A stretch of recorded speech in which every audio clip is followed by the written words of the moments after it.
Muy buenas noches a todos, bienvenidos a esta 24ª entrega de Lágrimas en la lluvia, el programa que aspira a marcar la diferencia en complicidad con un público diferente. Seguramente no exista entre todas las aspiraciones humanas otra más noble y primordial que el amor. Seguramente toda nuestra andadura terrenal puede resumirse en el deseo de amar y ser amados. Pero, ¿qué es exactamente el amor? Poetas, novelistas, antropólogos, filósofos han tratado con mayor o menor fortuna de dar respuesta a esta pregunta, que tal vez no sea sino el intento de explicar la razón del vivir, pues una vida sin amor es una vida sin sustancia y sin norte, condenada a la esterilidad y a la desesperación. Muchas son las expresiones del amor humano, de esa necesidad que las personas tenemos de estar ligadas entre sí, de vivir unas por otras y para otras, de encontrar esa comunión que restablece la armonía de lo creado. Pues en efecto nada hay en el mundo que exista de forma aislada o independiente. Y de entre todas esas expresiones, seguramente no haya ninguna que nos reconcilie tanto con nuestra naturaleza de criaturas como el amor entre un hombre y una mujer. Lope de Vega, en un soneto célebre, acertó a describir ese cataclismo interior que se produce en cada uno de nosotros cada vez que nos enamoramos. Desmayarse, atreverse, estar furioso, áspero, tierno, liberal, esquivo, alentado, mortal, difunto, vivo, leal, traidor, cobarde y animoso. No hallar fuera del bien centro y reposo, mostrarse alegre, triste, humilde, altivo, enojado, valiente, fugitivo, satisfecho, ofendido, receloso, huir el rostro al claro desengaño, beber veneno por licor suave, olvidar el provecho, amar el daño, creer que el cielo en un infierno cabe, dar la vida y el alma un desengaño. Esto es amor. Quien lo probó lo sabe. Pero, ¿y después de ese cataclismo, qué ocurre? Porque la fuerza arrasadora de un estado afectivo como el que nos describe Lope en este soneto no garantiza, bien lo sabemos, su duración. La mayor parte de las almas humanas son cementerios donde yacen las cenizas de pasiones que parecían nacidas para la eternidad. Y es que el amor solo es grande y duradero en la medida en que lo nutren las decepciones y dolores sembrados sobre su camino.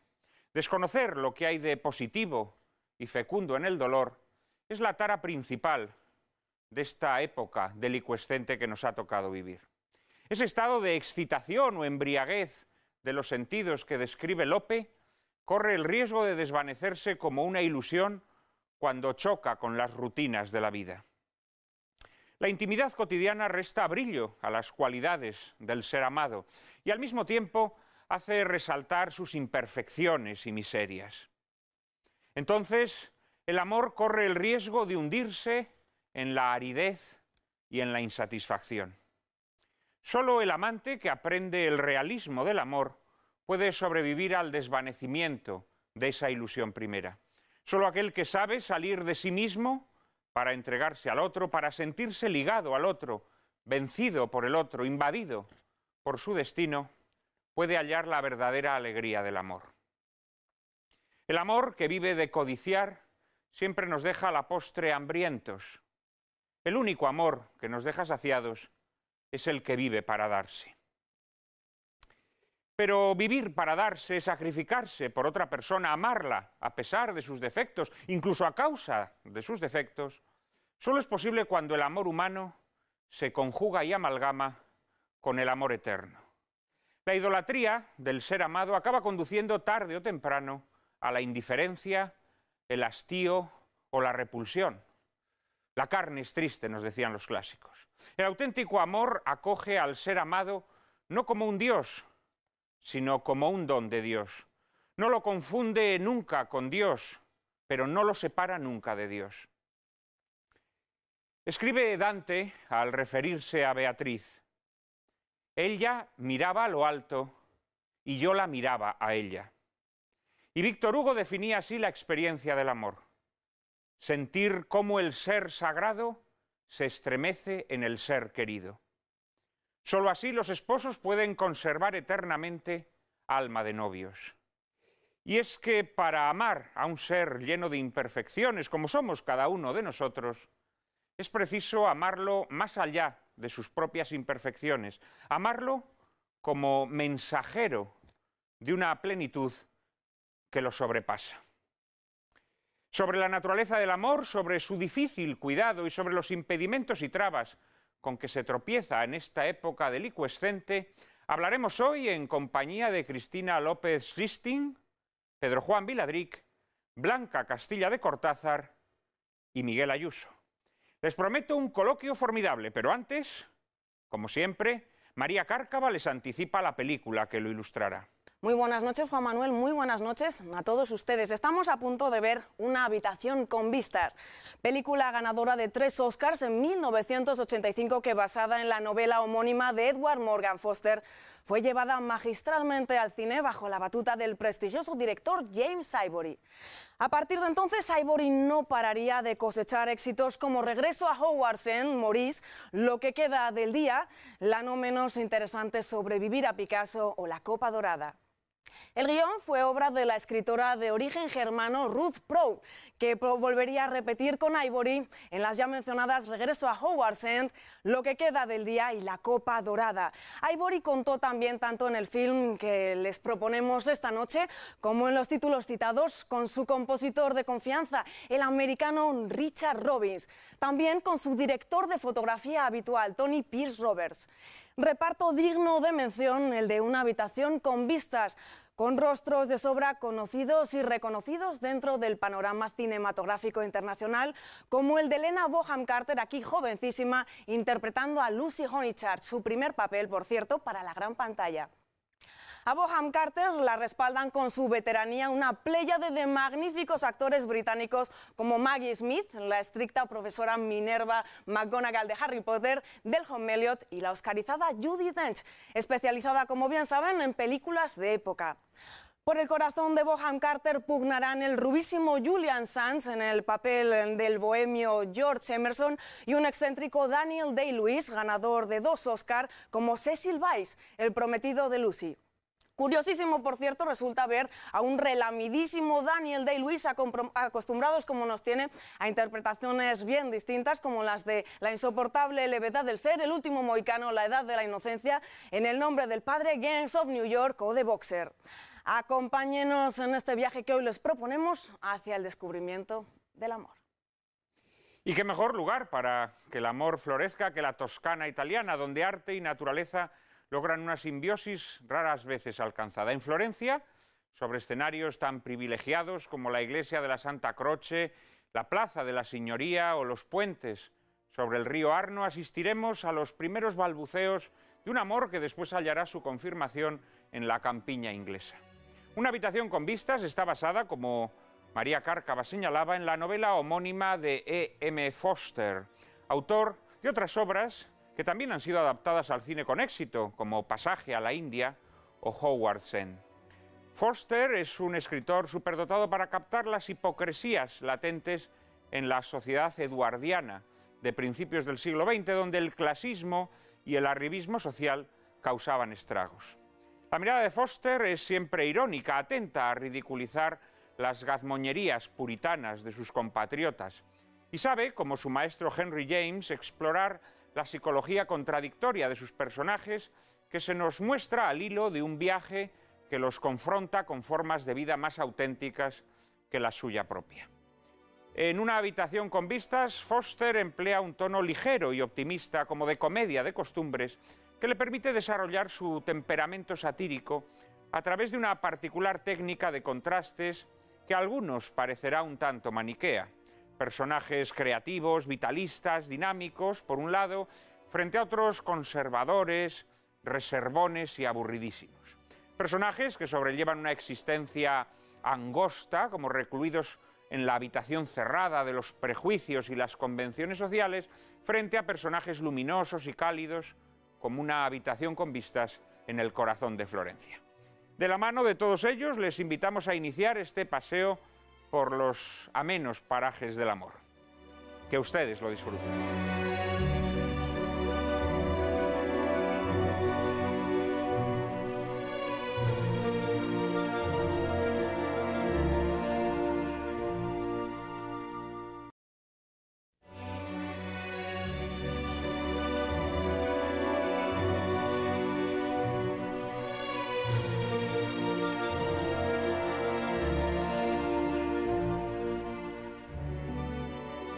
En esa habitación con vistas abierta a la belleza inagotable de Florencia, los protagonistas de la película podrán saborear al fin las delicias del amor. Nuestro programa intenta ser también una habitación con vistas en la que irrumpa el viento fresco que le aportan nuestros espectadores. Por eso hemos dispuesto una dirección de correo electrónico a la que pueden hacernos llegar sus propuestas y sugerencias. ¿Hemos recibido muchos correos esta semana, Cárcava? Pues cada semana, Juan Manuel, la verdad es que cada día más. Cada día son más los correos los que nos llegan, como el de Alejandro Valle, que sugiere que hablemos de qué es izquierda y qué derecha, iluminados por el film Historia de dos ciudades de Jack Conway. Desde Morón de la Frontera, José Manuel Márquez, uno de nuestros seguidores más fieles y siempre repleto de propuestas, pide que utilicemos el delator de John Ford para ilustrar el tema de la condición humana, el valor de la piedad, el arrepentimiento y el perdón. También desea que proyectemos El gato pardo de Luchino Visconti, y el tema sobre el que giraría el coloquio nos propone José Manuel que sea la unificación de Italia, fin de la revolución burguesa o comienzos de la fascista. Desde Valencia, a Manuel Fernández le gustaría que emitiésemos La fortaleza escondida de Akira Kurosawa para hablar de estoicismo, disciplina, sentido del deber y sacrificio por nuestros semejantes frente a la ambición por el dinero y el bienestar inmediato. Jaume Ors, un catalán afincado en Madrid y asiduo lector de tus artículos de ABC, Juan Manuel desea que dediquemos una edición de Nuestras lágrimas a la corrupción policial, ilustrando el posterior coloquio con la película de José Luis García, El crack. María Luisa Hipólito nos pregunta si podríamos anticipar el contenido de nuestros programas cada viernes por la tarde. A lo que le respondemos que de momento los contenidos de cada programa quedan anticipados en el apartado que la web de Intereconomía dedica a nuestro programa desde primera hora de la mañana. Saludo desde aquí a nuestro querido Ángel Fabregat, a Loli Prieto y Alejandro Valle Carrillo. Ustedes ya saben que pueden participar desde casa ayudándonos a mejorar Lágrimas en la lluvia. Solo tienen que enviarnos sus opiniones y sugerencias a la siguiente dirección de correo electrónico: lágrimas@intereconomia.tv. Repetimos, lágrimas@intereconomia.tv. Ya quisiéramos nosotros, querida Cárcava, anticipar los temas que vamos a tratar con una semana, con 2 o con 27, porque eso es lo que nos gustaría.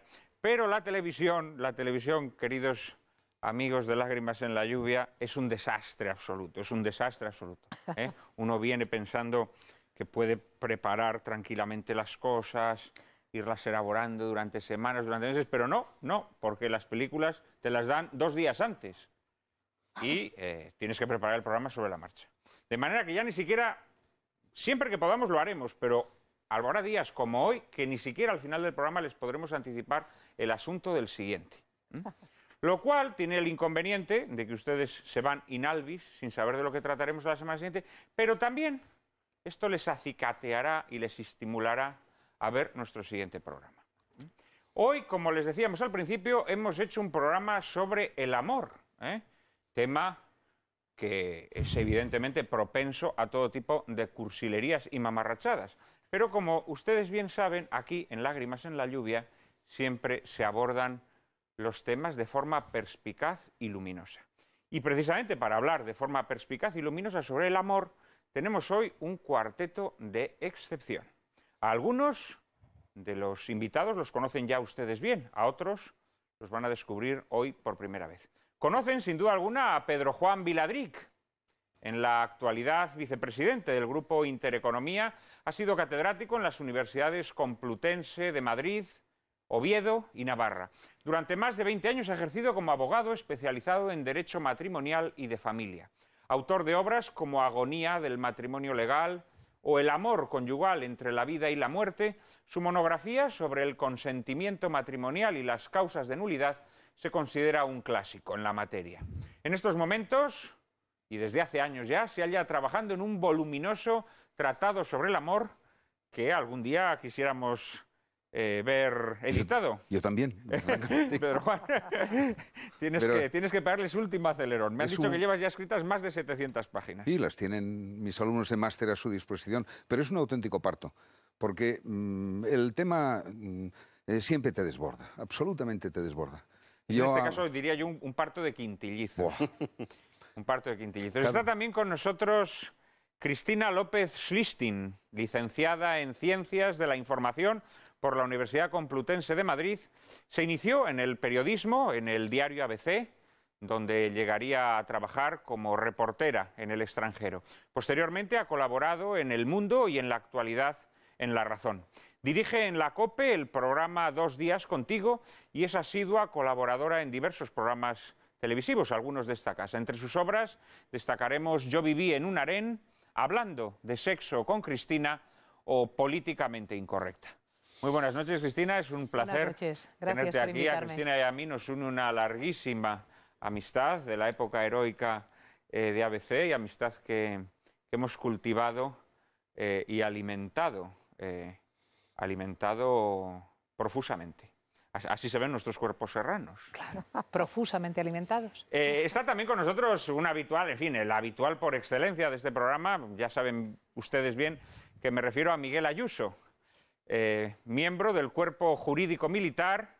Ha sido, además, letrado del Tribunal Supremo. En la actualidad es catedrático de la Facultad de Derecho de la Universidad Pontificia Comillas de Madrid. Director de la revista Verbo, de formación cívica y acción cultural según el derecho natural y cristiano, es presidente de la Unión Internacional de Juristas Católicos. Autor de unos 20 libros, entre ellos destacaremos los más recientes: La Constitución Cristiana de los Estados y Estado, Ley y Conciencia. Muy buenas noches, Miguel. Buenas noches, Juan Manuel. Siempre es un placer tenerte entre nosotros y esta semana muy especialmente porque sé que has hecho un gran esfuerzo, recién aterrizado en el aeropuerto de Barajas, para estar con nosotros. Para mí merecerá la pena siempre, lo que no sé es para los demás y para los espectadores. Seguro que sí, seguro que sí. Eres muy solicitadísimo, entre los espectadores de Lágrimas en la Lluvia. Y ya por último, para cerrar este cuarteto tan extraordinario, nos visita por primera vez Blanca Castilla de Cortázar, doctora en Filosofía y en Teología. Ha sido profesora de Antropología y Ética en diversas instituciones universitarias, entre ellas el Pontificio Instituto Juan Pablo II y en la actualidad la Universidad Internacional de La Rioja. Miembro de número de la Real Academia de Doctores de España, es autora de obras como Noción de persona en Xavier Zubiri, Una aproximación al género, Las coordenadas de la estructuración del yo, Compromiso y fidelidad en Gabriel Marcel, Persona femenina, persona masculina o Fue creado el varón antes que la mujer. Muy buenas noches, querida Blanca. Es un placer que estés hoy aquí con nosotros. Y bien, yo creo que, puesto que es el tema que nos ocupa, un tema tan difuso y tan inabarcable, quizás estaría bien que empezásemos haciendo algún comentario sobre la película que acabamos de ver, ¿no? Es una película que nos ofrece una particular mirada sobre el amor y más concretamente sobre las etapas iniciales del amor. Es muy interesante porque E.M. Foster, el autor de la novela en la que se basa esta película, en una edición posterior de la misma, probó a escribir un epílogo en donde se narraba lo que había sido la vida de los dos personajes protagonistas a lo largo de los años, ¿no? Y en ese epílogo, naturalmente, pues ya surgen las decepciones, los problemas que son pues inevitables en toda relación amorosa. Cristina, ¿a ti qué te ha parecido la película? A mí no me ha gustado. ¿A ti no te ha para gustado? Iniciar el coloquio. No, bueno, no te preocupes porque esto es habitual en este programa. Ah, bueno, me tranquiliza, porque no tengo ánimo de siempre ser políticamente incorrecta, pero a mí la película no me ha gustado. Es verdad que es muy bella, desde el punto de vista estético. De hecho, muchas escenas retrotraen a los pintores impresionistas o a los paisajistas franceses del siglo XVIII o los británicos. Desde luego reconstruye muy bien este periodo, pues yo diría será a principios del siglo XX, finales del siglo XIX, de la sociedad británica, cuando se producen estos fenómenos de los viajes británicos también a España, a Italia en este caso, a Venecia, a Florencia, haciendo esos circuitos habituales, y en ese sentido es muy bonita de ver. También es una comedia de situación que tampoco aburre, pero lo cierto es que a mí me parece enormemente superficial, por lo menos para el planteamiento que hoy nos reúne aquí. Me parece una historia de una pasión totalmente instintiva, y no le encuentro ninguna sustancia ni a los protagonistas ni a la historia amorosa. Me parece la narración de un instinto, el que experimenta esta muchacha por este joven, y les auguro hartas dificultades en su matrimonio, porque un sujeto que da alaridos en mitad del campo, que se abraza a la primera que pasa con absoluta pasión, pues probablemente lo hará después con el servicio, con otras chicas que conozca. O sea, le auguro a ellos... Con todo bicho viviente. Sí, podemos hablar más tarde de ello, pero a mí no me ha gustado. Pedro Juan, ¿compartes esta mirada un tanto...? Puedo entender por qué Cristina, con fundamento, dice esto, pero también se puede entender otro punto de vista, que es el que pondré yo ahora. A mí me parece que la película no debe olvidar nunca el título, es decir, el mismo título que la novela de Forster, Una habitación con vistas, porque es una película simbólica, absolutamente simbólica, en el sentido de que a mí me parece que plantea una historia de un encuentro amoroso, de cómo dos se encuentran y se enamoran, esa es toda la historia de la película, pero entre muchos enemigos. Esos enemigos son enemigos de cualquiera de nuestros amores. Lo que pasa es que ahí, muy exquisita e inteligentemente, se concretan en dos grandes enemigos. Uno, las habitaciones cerradas en vez de sin vistas. Es decir, todo ese conjunto de personajes para los cuales la época victoriana es excelente, y en ese sentido es simbólica, no superficial, en los que el qué dirán, el responder a las pautas de comportamiento habituales, aceptadas, lo que hoy llamamos políticamente correcto, que es muy distinto a lo que era entonces. A lo que era entonces, pero igual de esclavizante y de alienante hoy, lo políticamente correcto. Bien, y ahí tienes la habitación cerrada, interior, que es cada uno de nosotros, absolutamente a cal y canto obstruidos a lo que es la vida, lo que es la apertura a los otros, lo que es la intimidad, lo que es la desnudez incondicional, lo que es la espontaneidad, o bien la habitación abierta. ¿Y abierta qué? Abierta a la belleza de Florencia. Es decir, Florencia ahí actúa como un simbolismo de lo que es abrirse a la vida, a la belleza, al amor, a la primavera, todas esas escenas de él cantando los valores en los que cree su vida, un almendro en flor. Esa es una de las primeras contraposiciones, una sociedad cerrada, una habitación sin vistas, o aquellas personas que viven abiertas a la vida, abiertas al amor, que están dispuestas a darse y a abrirse, y dentro de esa apertura a dejar entrar a los otros, no tal como nos interesa que sean, sino tal cual son en su desnudez, y ahí está el tema del encuentro de intimidad. Y el segundo gran enemigo, y con eso te termino, es utilidades o desnudeces.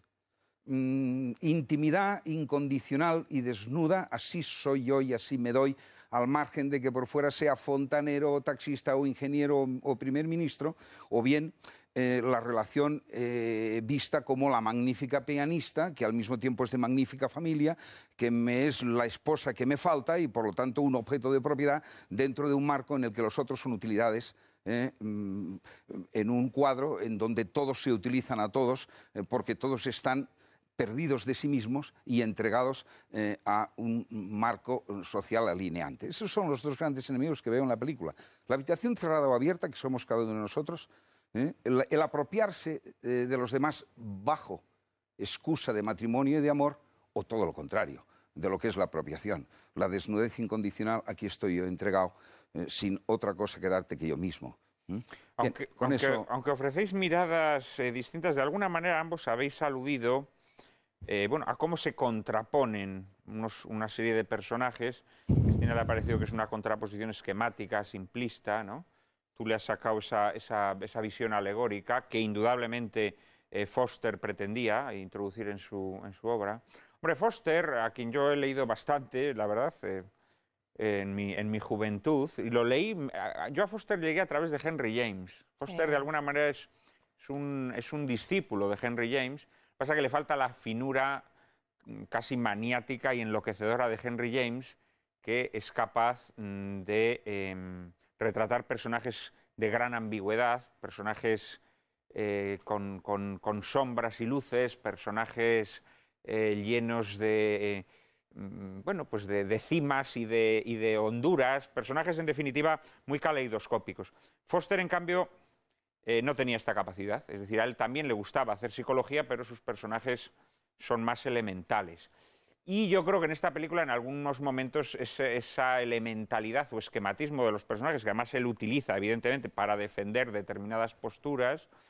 Él era un gran crítico de la mojigatería de la sociedad eduardiana, pues naturalmente lo llevan a la caricatura. Yo creo que algunos de los personajes de la película son caricaturescos, no precisamente aquellos que él pretende caricaturizar más, como el pobre prometido de la protagonista, encarnado de forma grotesca por Daniel Day-Lewis, sino, yo me atrevería a decir, aquellos personajes que trata de enaltecer, como el subnormal tarambana del protagonista encarnado por Julian Sands. No sé si pensáis... Más conmigo. Sí, coincido más bien contigo. Sí. Blanca, ¿qué opinas de la película? Pues mira, yo la había visto ya anteriormente y tampoco me había gustado.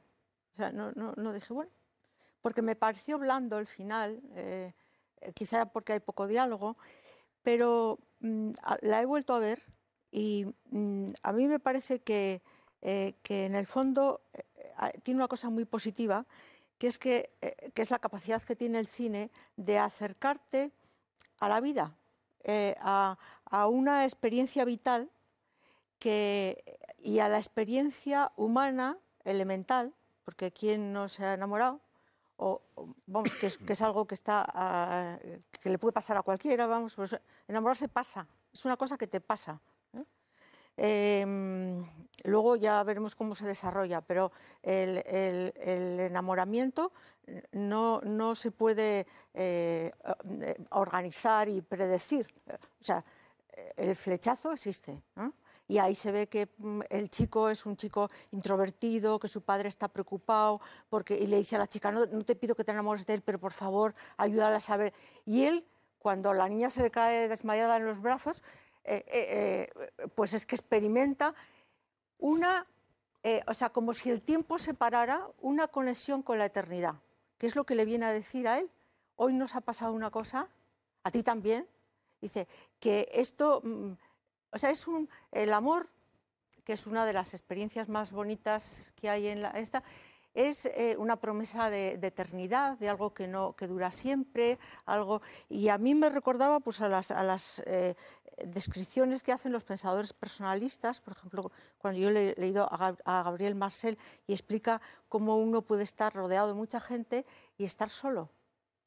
Y de repente, ¡plop!, conectas con alguien. Y de repente se te abre un mundo, porque una persona que entra dentro de ti alguna vez ya permanece siempre.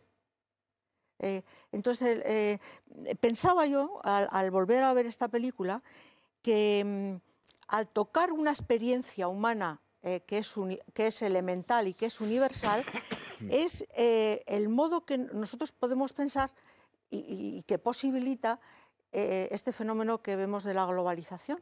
Porque resulta que es que enamorarse da lo mismo que sea en China, en Japón, en Italia, en Londres, aunque es verdad que en Florencia y en la Toscana hay algo peculiar, ¿no? También se dice ahí, ¿no? Es decir, nadie viene a Italia y no se enamora, ¿eh? Parece que Italia habla más del amor.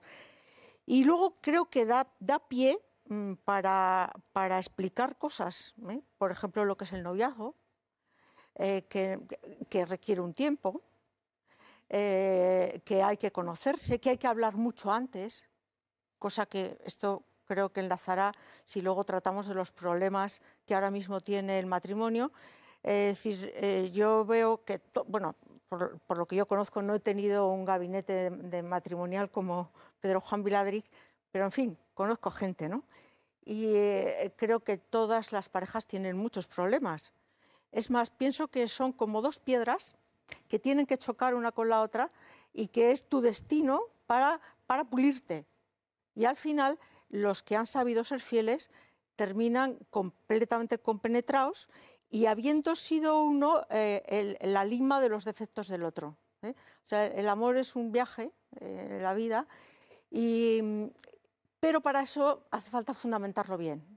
Hace falta establecer unas condiciones. Y ahí la película sí que da lugar a que, en fin, que el primer prometido ella piensa que a ella le va por un lado la cabeza y por otra parte el corazón.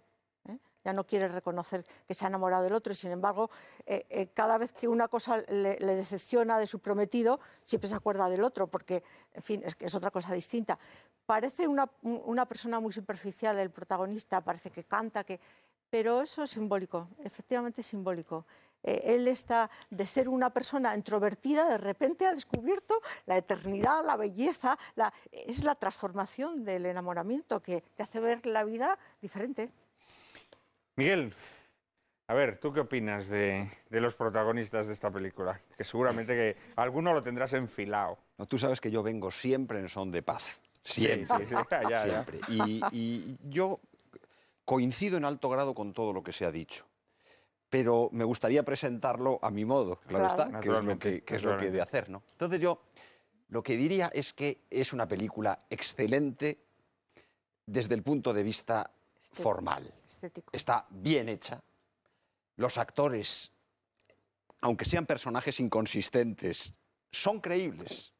Sí. Yo, cuando veo este tipo de películas, me da envidia de que la mayor parte de las películas que se ven del cine español, por ejemplo, pues no sean así. Los personajes son forzados, pero son forzados porque no lo hacen bien, porque no están rematadas, no están acabadas. Esta es una película acabada, impecable, la música estudiada, perfectamente estudiada, entra en cada momento. Hay veces que me parece que, no sé si es demasiado toscana o de aires napolitanos, ciertas de las cosas que entran, pero las arias de Puccini, digamos, está perfectamente hecha. Ahora bien, si nosotros dejamos el tema del envoltorio y vamos a la sustancia, creo que todo lo que se ha dicho es verdad. Lo que pasa es que creo que debe ser leído, así lo hago yo por lo menos, desde una clave que creo que es teórica además, que es la del romanticismo. Yo creo que lo que está presente aquí es el romanticismo, que no es solamente una estética, sino que es una ideología,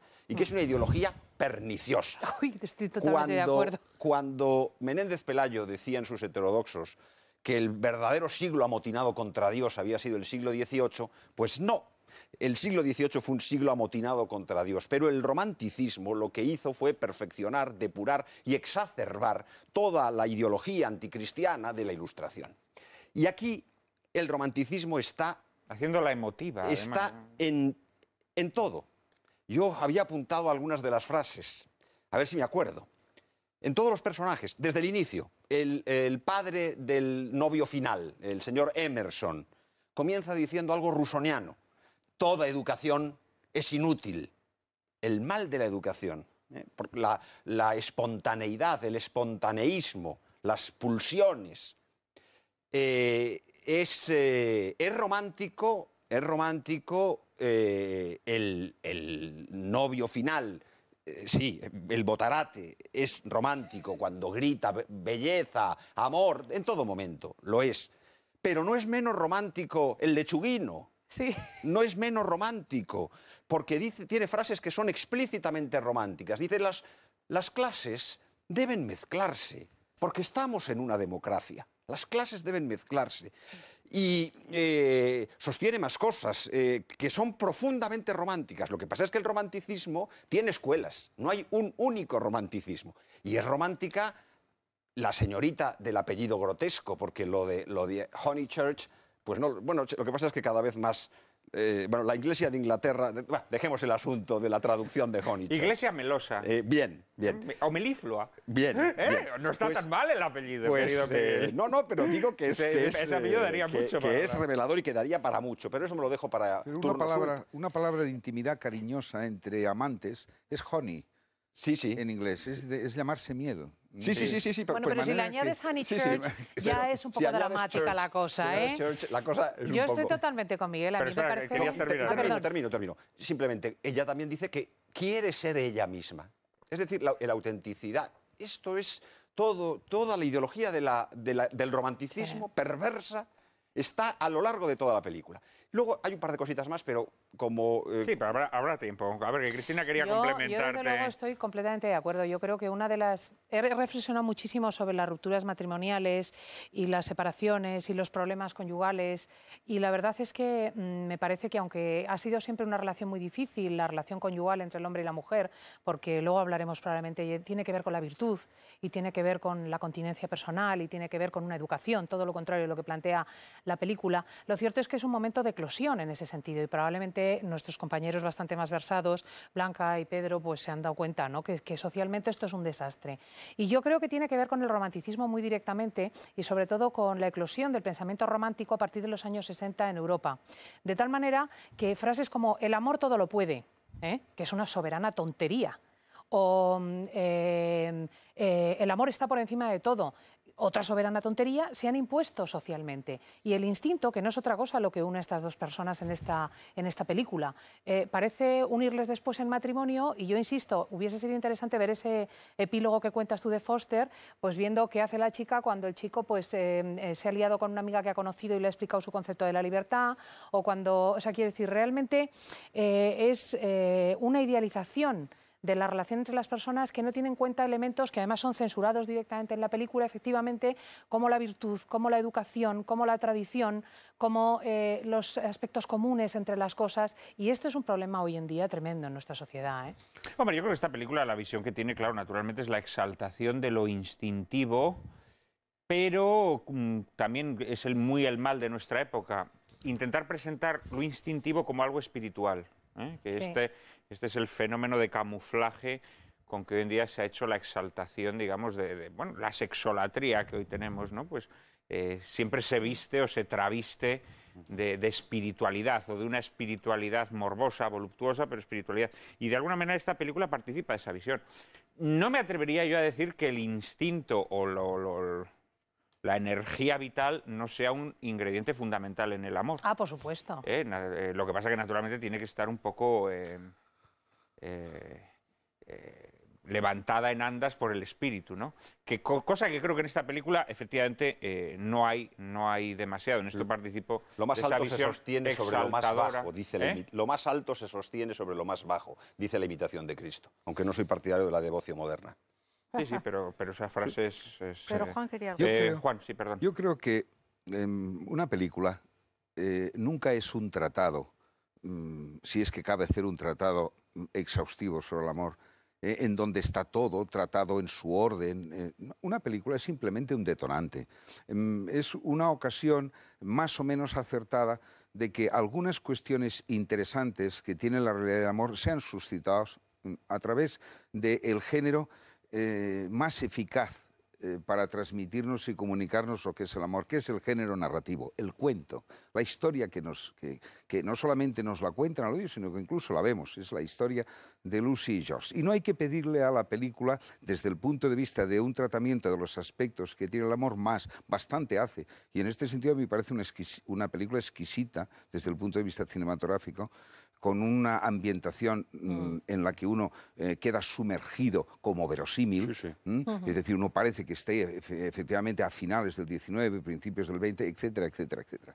Ahora bien, yo sí tengo una cierta discrepancia, o no sé, vosotros veréis si es discrepancia, porque a veces es simplemente el complementar matices de lo que vamos diciendo, ¿no?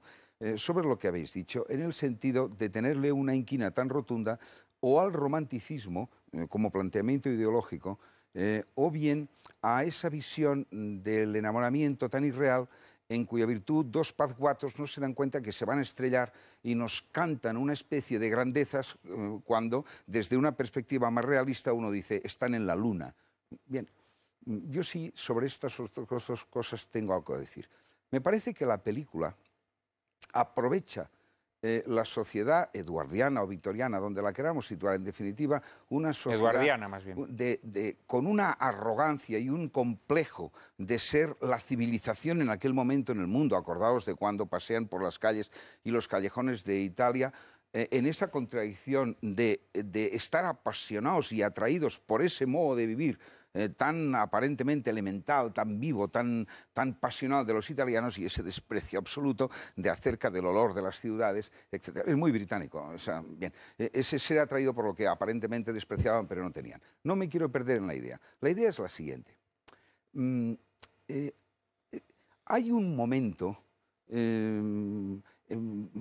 que es muy claro entre el siglo XVII, XVIII y sobre todo XIX. Piensa, por ejemplo, en la Casa de las Muñecas de Ibsen, o en las grandes novelas costumbristas, las españolas, las francesas o las inglesas de esa época, o las rusas, en las que la visión ortodoxa, incluso inspirada en la moral religiosa y la visión de la sociedad oficial en cada uno de estos países está ahogando realidades verdaderas del amor. Y eso hay que romperlo de alguna manera.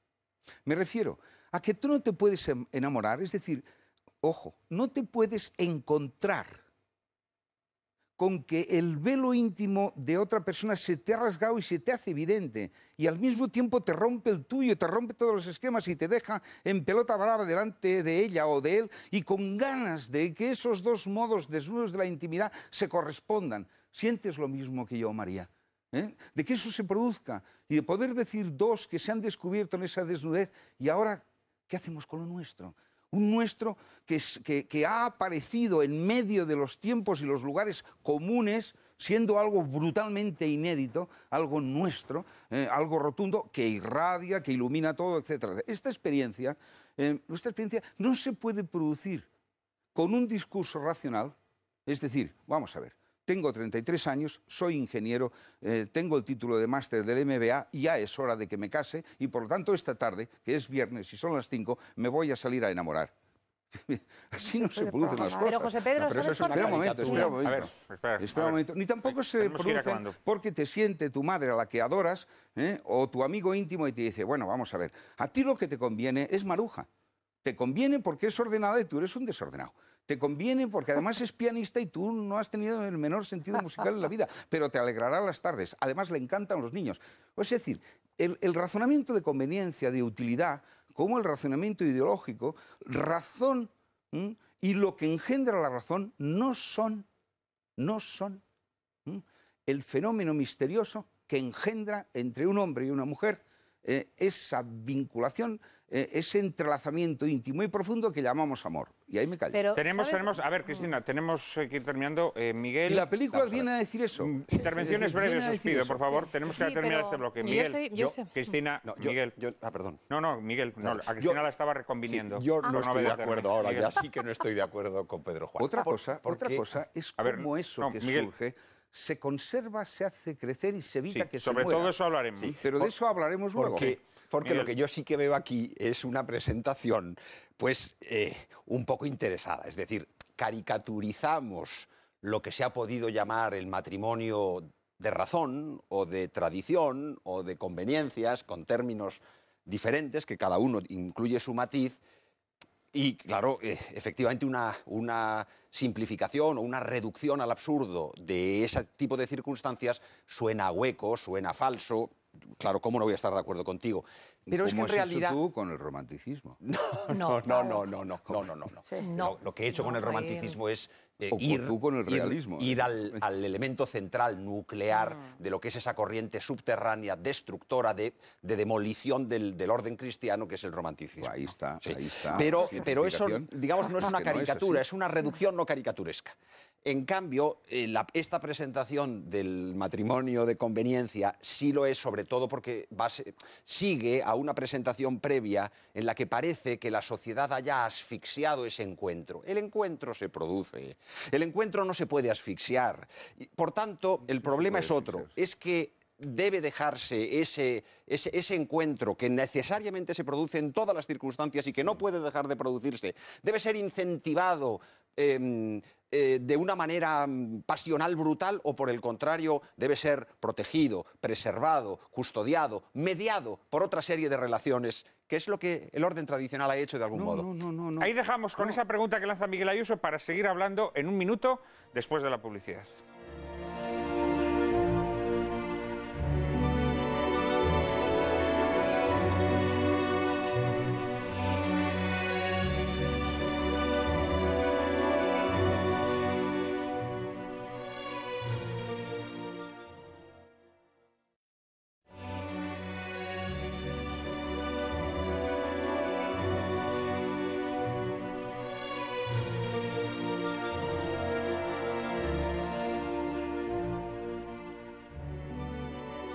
Muy buenas noches otra vez a todos nuestros espectadores de Lágrimas en la lluvia. Como ven, la andanada que lanzaba Miguel Ayuso al romanticismo subyacente en esta película ha provocado de inmediato un, no diré acalorado, sino cálido debate. Blanca, ¿querías hacer alguna aportación? Pues yo quería romper una lanza a favor del romanticismo. Desde el punto de vista antropológico, voy a abordarlo desde un punto de vista más científico, el conocimiento humano ha sido parcial y absolutizando la parcialidad que descubría. Los clásicos griegos descubrieron la inteligencia y para ellos esto era la ignorancia, de tal manera que si una persona hacía algo mal era porque no lo sabía. Entonces, de ahí era muy fácil que surgiera un intelectualismo y que luego ha derivado en todo el racionalismo. En la Edad Media ya se habló más del libre arbitrio, pero los modernos descubrieron descubrieron el poder de la libertad. La libertad es mucho más que el apellido de unos determinados actos. Y ahí se levantó, la inteligencia se despreció, se dijo que la mente humana se relativizó la capacidad de conocer la verdad y ahí toda la voluntad de poder. Claro, cuando la razón convertida en racionalismo decepciona, la voluntad convertida en voluntad de poder decepciona, pues surge el romanticismo. Pero yo no lo veo tampoco como una gran ideología me parece que hay otras casi peores. Pero lo malo es que tenemos intelectualismo, voluntarismo y sentimentalismo. Creo que estamos en una etapa, en un momento histórico en el que hay, luego ya lo veremos, muchos problemas necesarios para integrar. Ahora mismo ya desde la psicología y desde los exámenes de coeficiente intelectual se dice, bueno, es que la inteligencia tiene que ser emocional, tiene que ser afectiva, porque sin las pasiones no tenemos energía para vivir. O sea, ser apasionado como estos dos chiquitos de la película no es malo. El problema, si me permites, Cristina, Blanca, es que el discurso que ha planteado antes Pedro, relativo a la necesidad de este tipo de planteamientos para, digamos, romper las correas a las que una sociedad se tenía atada con los convencionalismos, hubiese sido útil si la película la hubiesen visto las personas de principios del siglo XX. ¿Me entiendes? O sea, yo entiendo tu planteamiento para los tiempos de mi abuela o mi bisabuela. No había cine. Exacto, que no pero había había cine. novelas. Había novelas, exacto. Había novelas. Pero lo que te quiero decir es que hoy en día la propuesta de la película no solamente está incorporada socialmente, por ejemplo, sino que además constituye la ley social. De tal manera que al menos yo tengo 45 años, o sea, no estoy, digamos, en la media nacional. Y yo lo que creo es que el problema de nuestras generaciones es precisamente la reducción del amor a lo puramente pasional. De tal manera que la pregunta entre estos dos no solamente es ¿nos gustamos y nos atraemos sexualmente? Ni siquiera coinciden, por ejemplo, en un planteamiento sobre un ideal. O sea, desconocemos cuál sea el ideal de estas personas con relación a ninguna cosa. De tal modo que cuando los matrimonios se rompen y las relaciones se rompen, la gente luego te dice cosas muy concretas. Te dice, por ejemplo, yo lo oigo en la radio, no, pues es que mi marido, bueno, por supuesto mi marido me pega, pero también mi marido no tolera que yo desarrolle una carrera laboral. Mi mujer se ha desaliñado por completo físicamente. Mi esposo, o sea, quiero decir, son razones muy concretas y relativas muchas veces al mundo de los ideales que no se comparten las que destruyen las relaciones. Luego, la pregunta hoy en día no es si el instinto es o no preciso, creo que es una cosa aceptada universalmente, sino si constituye o no la regla y si podemos incorporar otras normas para que los noviazgos no deriven necesariamente en matrimonios que vayan al divorcio. Es que Tenemos que ir acabando esta primera ronda. Pedro Juan y Miguel, y luego daremos paso a María. Es que lo que se acaba de plantear, tanto por Blanca como por Cristina, pues tiene un fondo absolutamente verdadero. Lo que ocurre es que, como pasa con las miradas, de pronto con la linterna enfocas una parte, y esa es la que queda subrayada. Vamos a ver, la película plantea escollos que tiene la inclinación natural, y eso me gustaría tratarlo luego, es decir, qué es ser mujer y qué es ser hombre, y cómo ambos se descubren justamente en cierta apertura de intimidad que llamamos el enamoramiento, que es la primera edad del amor, pero que no es todo el amor, porque el amor tiene edades, y ya las veremos luego. Ahora bien, el amor surge dentro siempre en su fluir de unos escollos. de unos obstáculos. Y cada época tiene unos obstáculos más característicos que otros. El 19 y parte del 20 tiene el obstáculo de romper los convencionalismos sociales y dejar aflorar la libertad creativa de los sentimientos. Pero claro, cuando se sustituye todo simplemente por aquello que rompe el corsé del pasado, que son la libertad de los sentimientos simplemente ni son todo lo que somos, ni sirven solo para poder conservar, hacer crecer y curar la relación que entre dos surge. Hay que poner más cosas que también nosotros tenemos y de las cuales hablaremos luego, porque permiten no solamente comprender las edades del amor. El amor es la historia de distintos estadios del reunirse, del aunarse. Es la historia de una unión, pero la unión tiene estancias, grados de unión muy diferentes. Y no siempre se llega a aquellos que permiten conservar de una manera acreditada o más garantizada. En este marco a mí me parece que la película tiene un gran carácter simbólico, que hay que interpretarla en estos términos.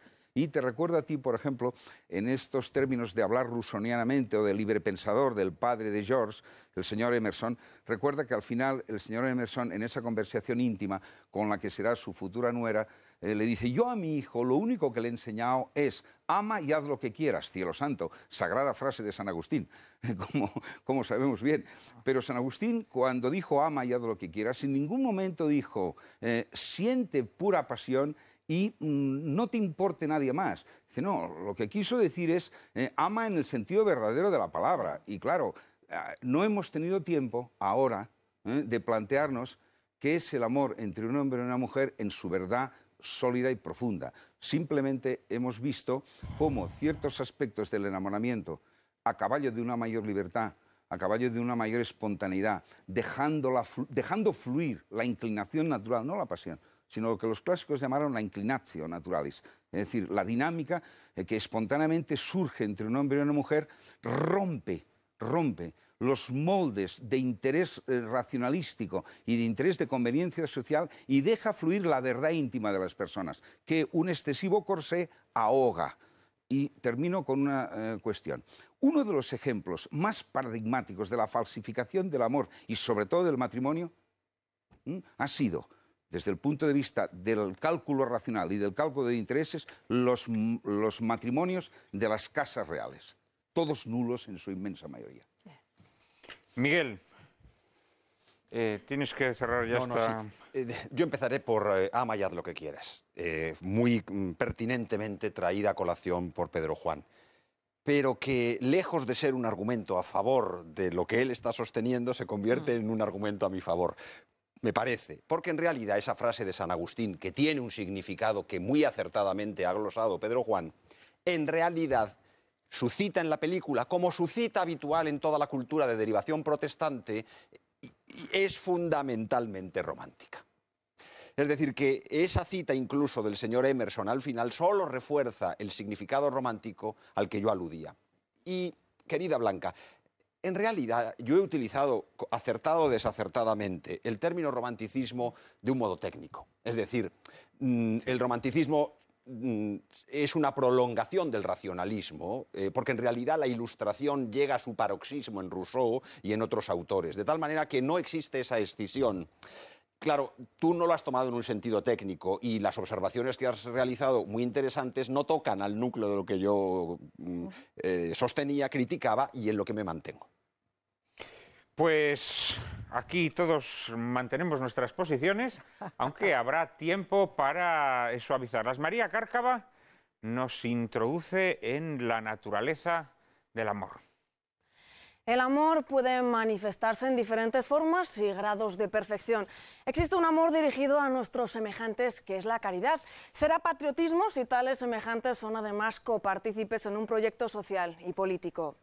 Existe el amor nacido de los vínculos de la sangre, amor parental y maternal, amor fraternal y filial. Existe naturalmente la amistad, que tal vez sea la forma más perfecta y desinteresada de amor, pues nace de una sintonía espiritual con alguien a quien elegimos entre muchos. El amor erótico entre hombre y mujer tiene elementos comunes con la caridad o la amistad, pero a ellos se une un elemento carnal aún más poderoso que en el amor nacido de los vínculos de la sangre, un elemento de entrega y donación que impulsa a los amantes a fundirse y hacerse uno solo, sobre todo en exclusividad recíproca.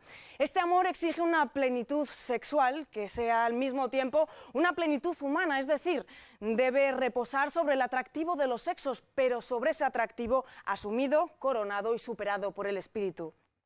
Cuando el espíritu no corona esa atracción sexual, cuando se diviniza la carne separada del alma, el amor erótico se vuelve sexolatría, como decían antes nuestros invitados, y cuando una idealización de lo espiritual trata de rebajar al rango de cosa vergonzosa las energías vitales, el amor se pervierte, aunque adopte una máscara de valores superiores. Es indudable que toda modalidad de amor entre criaturas enfrenta dificultades y necesita de purificaciones para no languidecer. Pero en el amor entre los sexos, estas alternativas de luz y de sombra se verifican con mayor frecuencia e intensidad. Ningún otro amor está sujeto a un ritmo tan tormentoso como este, ni a tantas ascensiones y descensos. Pero ¿por qué el amor de hombre y mujer pasa por estos ciclos amargos, mientras que el afecto de padres a hijos o de amigos a amigos evoluciona en general sin tropiezos ni depresiones? ¿Cuál es ese delicado equilibrio entre carne y espíritu que hace del amor entre novios o esposos algo tan delicado y quebradizo? ¿Debemos buscar las causas dentro o fuera de nosotros? Ahí nos presenta María varias dudas o varios dilemas que afectan naturalmente a lo que el amor erótico, el amor entre hombre y mujer es. Y seguramente nuestros invitados tendrán respuestas. Pedro Juan, te cedo la palabra en primer lugar. ¿A qué crees que se debe esta dificultad para que el amor erótico, a diferencia de otras formas de amor, mantenga esa tensión, ¿no? esa constancia, esa capacidad para perseverar, para mantenerse sin sobresaltos? Vamos a ver, yo diría que todo amor, pero de manera muy clara, el específico entre el hombre y la mujer en cuanto tales, es decir, en cuanto masculino y femenino, que son dos modos muy complementarios y por lo tanto diversos, de ser igualmente ser humano. Y por lo tanto la humanidad tiene en su propia estructura una dualidad cuyo sentido es la unión, pero una unión desde la libertad y desde el respeto a la diferencia y desde la capacidad de reunirse en un ser unión que es un grado de ser mayor que el individuo que lo compone. Por lo tanto, las tres primeras dificultades que tiene toda historia amorosa son las siguientes. Primera dificultad, que nacemos no siendo buenos amadores. Nacemos necesitados de amor, pero muy poco capaces de darlo. Y esa primera transformación, el que uno deje, aprenda, luche por dejar de ser el predilecto de sí mismo. El sujeto que siempre, de una manera bruta o muy artera, está buscando la propia satisfacción, el servirse a sí mismo, para ser capaz de tener al amado por predilecto sus dolores y su vida como lo que prefiero y a lo que puedo servir y entregarme, esa transformación del sujeto carente en sujeto capaz es muy difícil, nos cuesta mucho, nos desanimamos en ella, nos impulsa el enamoramiento, pero luego, por distintas razones que ahora no son del caso, decae, se desanima, volvemos a la preferencia por nosotros mismos, justificando en que no valía la pena, en que no lo conocí bien, en que me decepcionó, en que me maltrató, en que no era como me prometió. El yo que no acepta al otro hace imposible la construcción del nosotros. Eso es estructuralmente una visión sistemática de los tres grandes cajones del drama amoroso. El yo, la dualidad y el nosotros. Y la negación más o menos artera, sutil o gruesa, por la cual el sujeto amador en realidad se quiere a sí mismo más que al otro, el sujeto amador utiliza al otro porque no es capaz de afirmarle y de estar por lo que le conviene, aceptando lo diferente que es el otro, no hoy, sino a lo largo de todo su derecho a vivir y a vivir su vida, y por último la construcción de nosotros. Es decir, uno de los actos más nuestros es nuestro hijo, en el sentido de que no hay cuchillo en el mundo con filo tan fino para separar lo que es del padre y de la madre. Pero claro, el hijo es toda una biografía.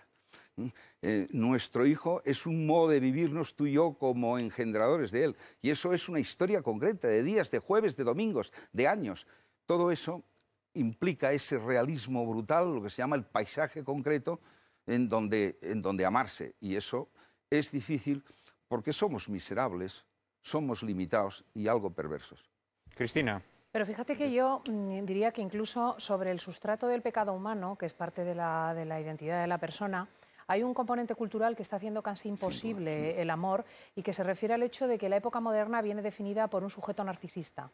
O sea, yo creo que la culminación de este romanticismo que ha indicado Miguel, de esta afirmación del sujeto que firma las obras artísticas, que se engrandece a sí mismo, que se constituye en motor de las cosas, que se enamora, realmente deriva en un sujeto contemporáneo, yo encuentro, enfermizamente narcisista. De tal manera que este sujeto tiene facilidad para enamorarse, no tiene la dificultad. Para enamorarse del amor, que es de sí mismo, sí, pero no de un otro en cuanto a otro. En efecto, permíteme acabar, o sea, quiero decir, en efecto, o sea, tal y como lo plantea la película en este sentido, ¿no? Quiero decir, el sujeto moderno no tiene inhibido el instinto, no tiene la convención social como norma, pero en cambio se entrega en alas del enamoramiento porque es fácil para el narcisista. En el enamoramiento tú experimentas un enorme placer con el rostro del otro, con su pierna, con su mano, con el complemento que supone para tu vida, con la satisfacción que te produce, pero tan pronto entramos en el ámbito de lo completamente humano, que incluye el sufrimiento, incluye el límite, incluye la dificultad, entonces el narcisista se retira.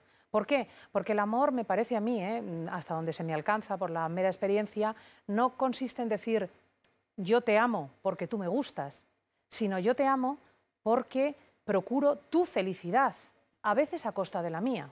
Esta es la experiencia que tenemos en el amor con un hijo, en el amor con un amigo. Y sin embargo nos cuesta mucho en el ámbito conyugal porque está estrictamente encarnado en el ámbito del narcisismo, el amor conyugal moderno. Todo amor verdadero es una predilección real por la vida del otro. Y ese superar la predilección por sí mismo es lo que explica muy certeramente cuando tú dices estamos ante una sociedad de narcisos. Pero Narciso es un sujeto que estaba absolutamente encerrado en la experiencia de mirarse en el espejo de sí mismo. Y es lo único que le interesaba, sí mismo.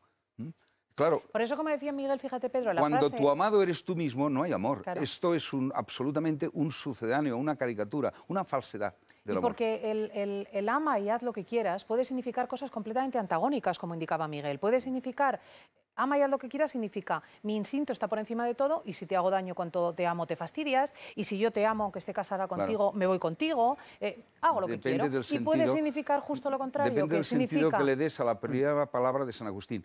Según el concepto que tú tengas de ama y haz lo que quieras, automáticamente lo que quieras puede ser el permiso para hacer lo que le pase por las narices al tío más egoísta, más egocéntrico y más narciso y violento que te has imaginado. Pero claro, eso no es lo que quiso decir San Agustín. Ama y haz lo que quieras se refiere al gesto que te lleva en último extremo a Martín Kolbe a dar la vida por un señor que ni conoce, quiero decir. Cristina, que hace una afirmación. ¿no? Hay una cosa que repites constantemente en la que desde el punto de vista antropológico quería entrar. Hablas mucho de instinto.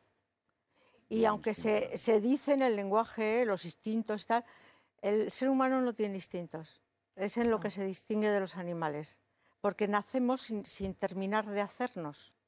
O sea, nacemos prematuramente, nacemos sin aprender a amar, pero nacemos con el cerebro a mitad de construir. Se termina cuando tienes uso de razón. Es más o menos cuando se ha terminado de construir una especie de lóbulo que va desde la nuca hasta la frente, ¿no? O sea, que físicamente estamos... Bueno, entonces, entre el estímulo y la respuesta siempre hay un lugar para la libertad. Y eso es muy importante recordárnoslo a nosotros. Yo la palabra instinto la tengo completamente descartada, porque es un tecnicismo, ya comprendo, porque sí, es un tecnicismo. No es lo que se quiere decir, pero es que ya emplearla, porque yo tengo, por ejemplo, alumnos que me dicen, pero bueno, ¿cómo habla usted de la libertad si el subconsciente nos tiene determinados? Yo digo, mira, el subconsciente existe, pero tú puedes hasta con tu subconsciente. O sea, lo puedes educar, Lo puedes poner a tu favor. Pero el subconsciente y el instinto no tienen nada que ver, como bien sabes. No, sí, claro. Pero son dos... Yo en el subconsciente creo poco, en el instinto sí creo. Bueno, no, pero quiero decir que son como dos fuentes aparentes de determinismo en el que parece que no cabe la libertad. Luego, segundo, quería hacer una aportación a lo que ha dicho Pedro Juan. Bueno, ya es vulgar oír que los hombres son de Marte y las mujeres de Venus, ¿no? De dos planetas distintos. En el fondo, cuando hacen esos análisis psicológicos sacados además de la clínica, me gustó a mí mucho, por lo menos los primeros capítulos del autor de este libro, ¿no? Sí. Luego ya es muy repetitivo, pero... porque al final te das cuenta de que son dos monedas enfrentadas, no enfrentadas, sino posicionadas, de los mismos defectos, de las mismas necesidades que parecen contrapuestas. Entonces, por ejemplo, en el amor, la mujer y el hombre no tenemos el mismo camino para llegar al... Por ejemplo, el hombre tiende bastante a la autoafirmación y le cuesta mucho dar. A las mujeres, a no ser que haya tenido una educación de imitar demasiado a los chicos y tal, una mujer ordinariamente es generosa y no le cuesta darse, se da. Lo que le cuesta más es amarse a sí misma. En el sentido, y eso yo creo que yo he estado muchos años dedicada a los colegios mayores, con muchas chicas alrededor, y sé lo que es esto, ¿no? A una chica le cuesta más, ¿cómo se llama esto? Ahora se le llama la autoestima, ¿no? El ser consciente de su dignidad y el hacerla respetar. O sea, es decir, yo creo que la educación de las mujeres y lo que las mujeres tenemos que hacer en la sociedad, pues más que ser muy reivindicativas, es ser conscientes de la dignidad que tenemos y hacer que los demás nos traten como tales. No permitir que te traten como objeto, ni que te consideren como objeto, que hay muchas maneras de tratar al otro como objeto. Entonces, creo que a mí eso de imitar, que ahora mismo está mucho, es decir, cuando se ha hecho toda la crítica de lo que se ha venido a llamar la sociedad patriarcal, bueno, las salidas, hace poco hemos tenido un congreso sobre ideología de género y ahí hemos ido analizando todas después de la crítica, cuáles son las ofertas, las alternativas, ¿no? Y en fin, de momento las que se han ensayado ya se ve que no. La primera es imitar al varón. Bueno, y eso, las mujeres, por ejemplo, que quisieron ir a la universidad, se tuvieron que vestir de hombres, porque no las dejaban entrar. Eso es una imitación externa, ¿no? Pero, claro, lo importante de la relación entre los sexos, y me parece que igual vamos a entrar ahora en qué consiste ser varón y en qué consiste ser mujer, que es un poco distinto y muy parecido en el fondo, lo importante es aprender del otro.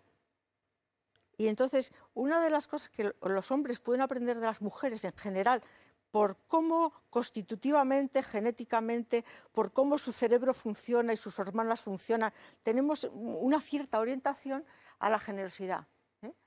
Hay que aprender uno del otro. Y sin embargo, a ser uno mismo, a darte sin perderte, que creo que es lo más importante del amor. Aprenderse a dar sin perderse, porque la persona es espíritu. Y el espíritu, cuando se da, no se tiene que perder, se puede crecer. Bueno. Yo creo que por lo que abogas es porque aprendamos de las virtudes ajenas, y yo creo que esto está bien. Ahora, que los hombres aprendan a ser mujeres o las mujeres a ser hombres, esto creo que es peligrosísimo y demencial, ¿no?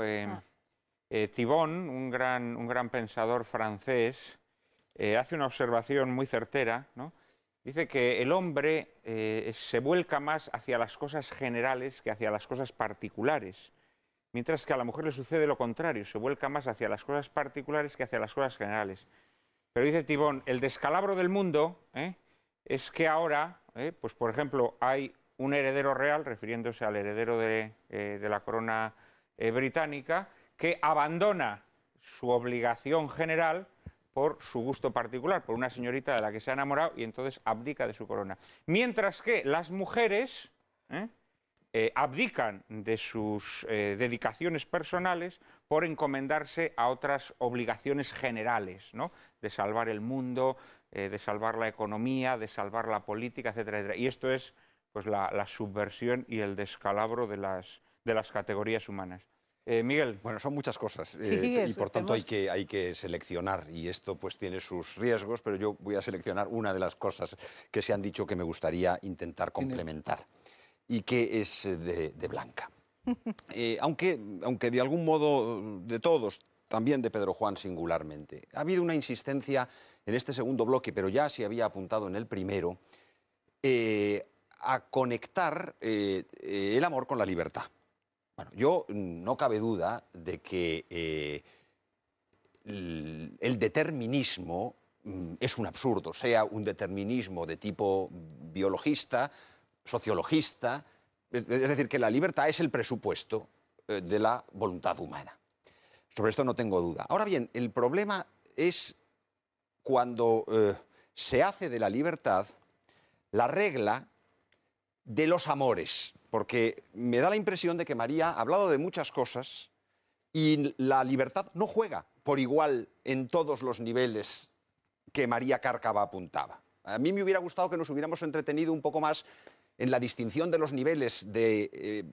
pienso, por ejemplo, me venía a la mente mientras escuchaba a María y mientras escuchaba a Pedro Juan singularmente, un libro famoso de Clive Staples Lewis, de los cuatro amores, que tuvo su fama en su momento y que resulta muy interesante, esto para que luego no digáis que a veces no cito a otros que no son Santo Tomás, para que veáis. Bueno, pues que tiene dos clasificaciones entrecruzadas muy interesantes. Una que es estructural de algún modo, dice el amor necesidad, el amor donación, el amor apreciación, que son tres cosas distintas. Y luego tiene otra que es más bien, no sé cómo decir, objetiva. El afecto, que es la más animal, la menos íntima, la amistad, el eros y la caridad, ¿no? Entonces, si nosotros examinamos, sea la clasificación estructural de Lewis, por tomar un autor contemporáneo de una cierta fama cuyos libros se han distribuido y conocido bien en España, además, ¿verdad? Sí, un libro bueno. O la otra clasificación objetiva, ¿juega la libertad del mismo modo en todos? Desde mi punto de vista, no. Y yo creo que una de las cosas que debiéramos hacer es situar la libertad. Sí, sí, sí. Y yo tengo algo que decir, pero tampoco quiero decirlo ahora, porque espero que tenga tiempo. En relación con el amor conyugal, entonces ahí entramos en el gran tema de los fines del matrimonio. Y según interpretemos el asunto, porque ¿qué es lo que ha dicho toda la doctrina en realidad personalista? ¿Qué es lo que ha dicho toda la doctrina moderna, romántica, frente a la doctrina tradicional de la Iglesia? No podía soportar la doctrina tradicional de la Iglesia. Se decía, es que no se habla de amor, es que se habla de procreación. Es que se habla, el famoso canon 1013, y lo digo con temor porque estando delante de un especialista en la materia, el famoso canon 1013 del Código Pío Benedictino de 1917, fin primario del matrimonio, procreación y educación de la prole, fin secundario, ayuda mutua, mutuo auxilio y remedio de la concupiscencia. Y claro, decían los personalistas, frenéticos, Berdayev, esta doctrina, y la remonta a San Agustín, con razón, en su tratado sobre de bono conyugali, lo más cercano que me recuerda es un tratado de cría de ganado. Pero esto está interpretando equivocadamente lo que es el maniqueísmo, imputando a San Agustín una suerte de contaminación maniquea totalmente falsa. En fin, esto lo podríamos seguir con los cátaros y podríamos seguir con los románticos de hoy. No pueden soportar la doctrina tradicional de la Iglesia, que la libertad juega un papel bien relativo en el amor conyugal, bien relativo, porque es la fecundidad el elemento central, nuclear, caracterizante sobre el que la mutua ayuda y el remedio de la concupiscencia, por cierto, interpretado el remedio de la concupiscencia como hace Santo Tomás de Aquino, de un modo excelso, es decir, no como ese modo un poco de andar por casa, que se hace en muchas ocasiones. Pero no quiero hablar más, de momento. No, pero bueno, lo que has dicho es muy interesante, porque además, vamos a ver lo de la procreación, que efectivamente pone muy nerviosos a los modernos, bueno, hasta el punto de que la han extirpado, simplemente, del amor, ¿no? O sea, amor y sexualidad, amor y fecundidad, amor y procreación han quedado absolutamente separados, ¿no? Según la mentalidad moderna. A fin de cuentas, los hijos son los que nos vinculan misteriosamente a la vida y a través de los cuales tenemos una visión más espiritual del amor. Porque claro, son fruto que nos prolongan y es una manera de hacernos eternos, es una manera de obedecer ese mandato divino, ¿no? Ese mandato divino de multiplicarnos, de ser numerosos como las estrellas del cielo, como las arenas del mar, y eso naturalmente es contrario al espíritu, no sé si romántico o moderno o anticristiano, todo, pero que evidentemente quiere atacar allá donde es lo esencial, es decir, allá donde el amor se hace amor eterno, de la manera que nosotros podemos hacerlo eterno, que es a través de nuestros hijos, y que de alguna manera es un espejo del amor divino. Tenemos que cerrar este bloque, pero enseguida estamos de nuevo con todos ustedes.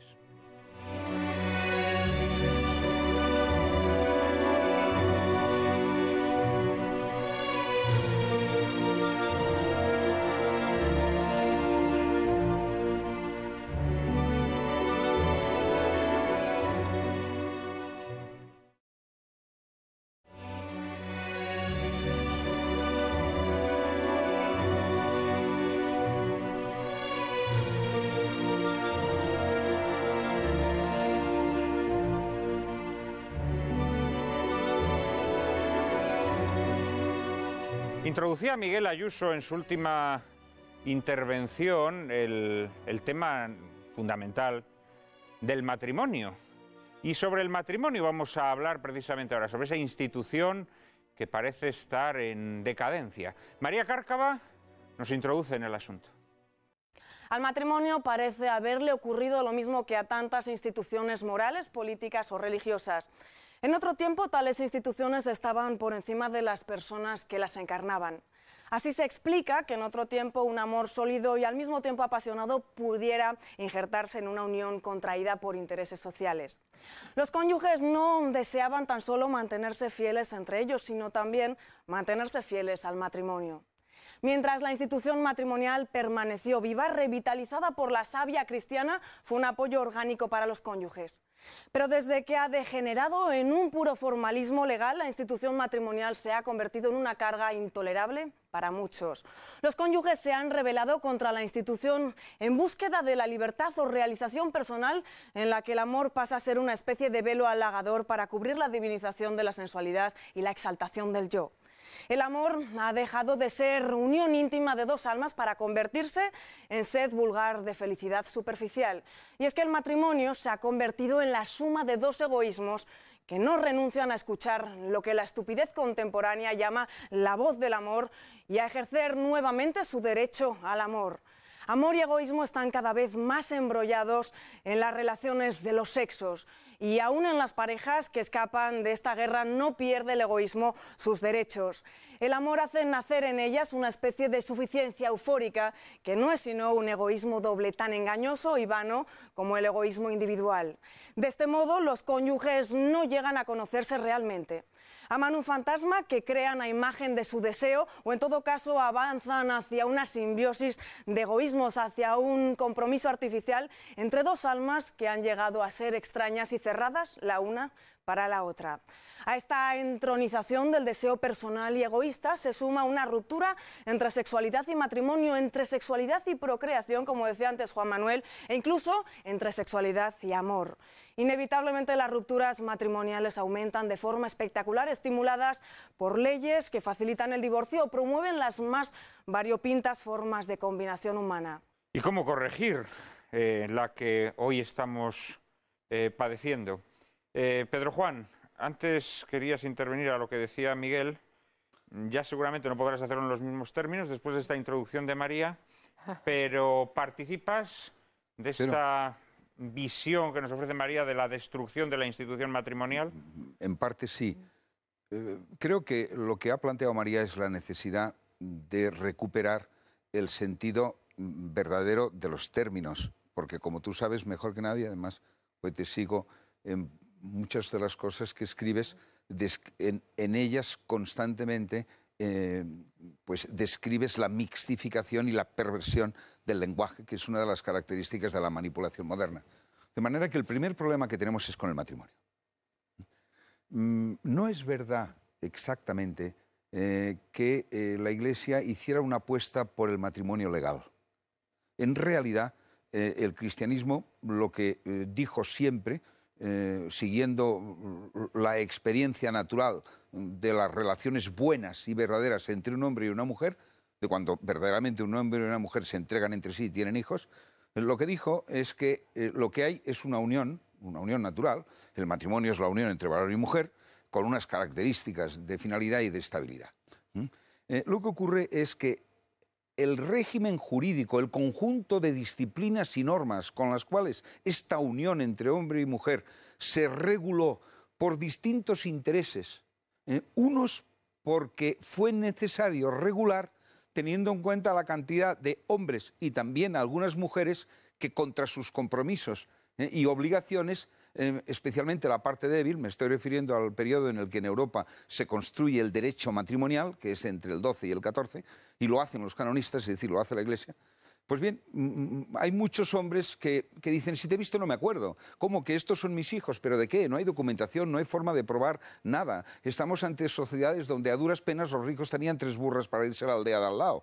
Ni teléfonos, ni televisión, ni carreras de identidad. La facilidad con la que el que incumplía, el prepotente, aplastaba a la parte débil, en general la mujer y los hijos, obligó a regular, a tomar precauciones de preconstitución de la nupcia, de cómo se había celebrado, para poder garantizar los derechos de la parte débil. Pero eso hizo crecer el derecho y cuando ocurre la Reforma Protestante, los poderes laicos entienden que una parte de su soberanía es meterse a regular la familia y el matrimonio, y lo vemos hasta el día de hoy, en la que nuestro gobierno ha tenido muchísimo interés en definir el matrimonio como un instituto que le pertenece, es decir, que es propiedad de la legalidad y de un parlamento. Eso hizo que entre la unión natural, lo que la naturaleza hace entre un hombre y una mujer cuando se comprometen en sí, y el paquete jurídico que lo discipline, entre estas dos cosas, se crease una esquizofrenia. Y dentro de esa esquizofrenia, al final, el paquete jurídico se apropiase del nombre y desapareciese en la sombra la unión verdadera entre un hombre y una mujer. Hoy, cuando decimos institución del matrimonio, nos estamos refiriendo a la institución legal, no a la unión verdadera y real entre un hombre y una mujer. Pero la gran tradición canónica, la gran tradición, no la mediocre, siempre dijo que el matrimonio era la unión real, la unión natural entre un hombre y una mujer, no el paquete institucional y jurídico. Hecha esta diferencia, si queremos entender qué le pasa al matrimonio... Permite una precisión. Cuando se habla de institución no se refiere solamente a una organización jurídica. Una institución es algo también asentado en un orden político, en un orden social, en un orden moral. Quiero decir que no solamente las instituciones no las crean única y exclusivamente así leyes que caen como meteoritos sobre las realidades humanas. Las instituciones son formaciones humanas que nacen de la sustancia Juan Manuel, viva. Piensa que en una isla desierta un hombre y una mujer se unen, generan derecho entre ellos sin que haya una sociedad que sea el padre y la madre del fenómeno jurídico, es decir, de los vínculos de justicia. El problema moderno es que la generación de vínculos jurídicos, de aquellas cosas que son de justicia y nos obligan, el Estado nos ha convencido que es un monopolio suyo. Cuando en realidad los vínculos jurídicos de justicia más naturales, los primeros, son los que genera un hombre y una mujer porque son los únicos que pueden darse y aceptarse a sí mismos constituyéndose en esposos. No les casa ni la Iglesia, ni el cura, ni el juez, ni el Estado. Esa es la gran tradición de Occidente que ha sido tapada por la soberanía y por la pretensión del Estado de hacerse con todo. Que los contrayentes son los soberanos de sí mismos, los únicos que pueden entregar su condición masculina y femenina constituyendo un patrimonio común perteneciéndose entre sí y siendo la unión natural. Eso era la unión natural. Y esa unión natural, claro que era fuente de derecho y fuente de sociedad. Por eso se decía que la familia basada en el matrimonio era la primera célula social, era el fundamento de toda sociedad, y que los vínculos entre esposos y de los padres con los hijos eran los vínculos jurídicos previos al Estado, innatos, a los cuales tienen derecho esposos y padres y que no pueden ser modificados por la pretensión política de los grupos políticos. Os pido brevedad en vuestras intervenciones, Cristina. Eso es lo que se ha manipulado profundamente. Cristina. La verdad es que es interesantísimo porque el proceso de descristianización social a la vez está produciendo como un proceso de desposeimiento del sentido común. Es un alejamiento de la realidad, moviéndonos en términos ya muy teológicos de decir Cristo es el nombre de la realidad. Así es. O sea, no estamos hablando de algo superpuesto a lo que conocemos, ¿no? Cristo es el corazón de la realidad. Y en la medida que tú te enajenas del sentido religioso y de la tradición cristiana, empiezas a desproveerte de sentido común para enfrentarte a las cosas. De tal manera que en una isla desierta, como dices tú, un hombre y una mujer se enamoran, un hombre y una mujer se comprometen, un hombre y una mujer cuidan de sus hijos juntos. Falsa o verdaderamente. Pero cuando se unen verdaderamente, no necesitan a ningún Estado. Cuidan de sus hijos y si aparece, por ejemplo, un tercero, aplican el criterio de indisolubilidad, porque aunque te apetezca irte con otro, hay una cuestión de justicia relativa al vínculo natural que has contraído. Natural, cuando el cristianismo lo que hace es introducir, o digamos, consagrar esta realidad desde el punto de vista del sentido religioso, poniéndolo en relación con el misterio. Pero no cambiarla. No cambiarla, de tal manera que te dice, no solamente todo es verdad, sino que además está ordenado, por ejemplo, a tu felicidad y a tu felicidad eterna, de tal manera que el vínculo se constituye en un sacramento y en una vocación. El mismo vínculo. El mismo vínculo natural. Es la vocación que te lleva hasta la eternidad. De tal manera que tú, a lo mejor sufriendo por el cónyuge, ayudándole en una situación extrema, estás labrando por ti mismo. O sea, no es una abdicación del yo, sino un enriquecimiento de la voluntad eterna de la persona, ¿no? Bien, cuando perdemos de vista la tradición cristiana, paradójicamente podríamos pensar que volvemos al estadio inicial, al de los vínculos en la isla desierta. Pues no. No, que va. Ocurre que ahora mismo cosas tan sencillas como la fidelidad, de la persona, la procreación como un bien, como digamos como un vínculo y una consecuencia natural de la unión, y la indisolubilidad sencillamente se hacen imposibles. De tal manera que al hombre moderno no hay que suponerle mala fe. Es que hay personas para las que es imposible, por ejemplo, la indisolubilidad, porque han incorporado de tal manera el relativismo que dicen, pero bueno, vamos a ver, si yo no puedo saber lo que voy a decir esta tarde, si yo no puedo saber cómo voy a ser mañana por la mañana, ¿cómo te voy a prometer a ti fidelidad durante 50 años, o durante 10, o durante 20, ¿no? O sea, que realmente se ha hecho imposible la circunstancia misma de la vida normal. Pero son absolutamente indisolublemente fieles a sí mismos. Es decir, a sus propios intereses. A eso tienen la seguridad absoluta que durante toda su vida servirán a lo que les interesa a ellos. Es decir, la indisolubilidad es una entrega a acompañar a otro, a comprometerte con su futuro, ocurra lo que ocurra. ¿Y qué es lo que supera y rompe? Dice, mire, la indisolubilidad con uno mismo. Estos que no pueden decir si dentro de un año serán leales a su mujer, a sus hijos, son absolutamente, implacablemente leales a sí mismos y a satisfacerse a sí mismos. Ese es el tema.